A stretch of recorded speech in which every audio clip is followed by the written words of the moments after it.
C'est bon? Ok, donc petite démonstration, comment faire un morito à la maison. Donc pour faire un morito à la maison, il faut prévoir de la menthe fraîche et feuillée bien entendu. À savoir qu'une menthe qu'on effeuille, elle se préserve plus longtemps. Citron vert, du rhum, Bacardi c'est bien, d'autres préféreront d'autres marques, moi j'aime bien celle-ci. Et du Perrier, pareil en eau gazeuse, c'est ce que moi j'aime bien.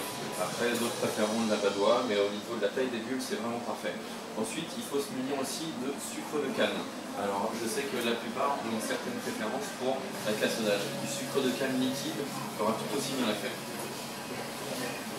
Donc d'abord on prend son citron vert, on enlève les extrémités pour que le goût de l'écorce ne soit pas trop présent, parce qu'il faut bien savoir que le goût de l'écorce est aussi important. On coupe en 4 dans ce sens-là. Des gros dés dans ce sens-là sont faits exprès parce qu'on extrait mieux le jus d'un gros dé que si c'est en lamelles. On prend sa menthe, on n'hésite pas à en mettre bien. C'est assez fin comme saveur. On l'écrase un peu dans la main et on tape dans sa main. Ça permet juste d'éclater un petit peu toutes les nervures de la menthe et de libérer toute la saveur. De toute façon, vous pouvez faire le test, vous sentez votre menthe avant et après l'avoir frappée, elle n'a pas du tout la même odeur. On rajoute le citron par-dessus la menthe,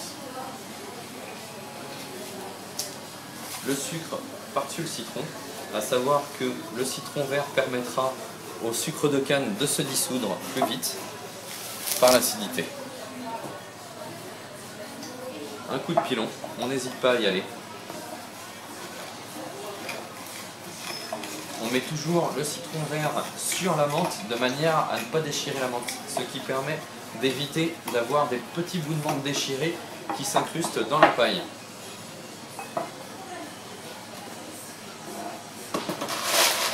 De la glace pilée, plus elle est fine, mieux c'est.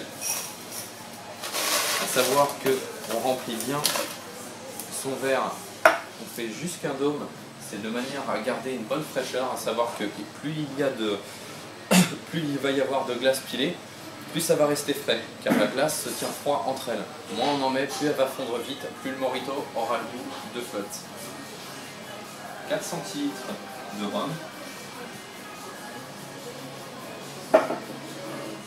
Certains y ajouteront de l'angostura. Moi je suis complètement pour, mais pour l'instant je montre vraiment le classique de chez Classique. On remue.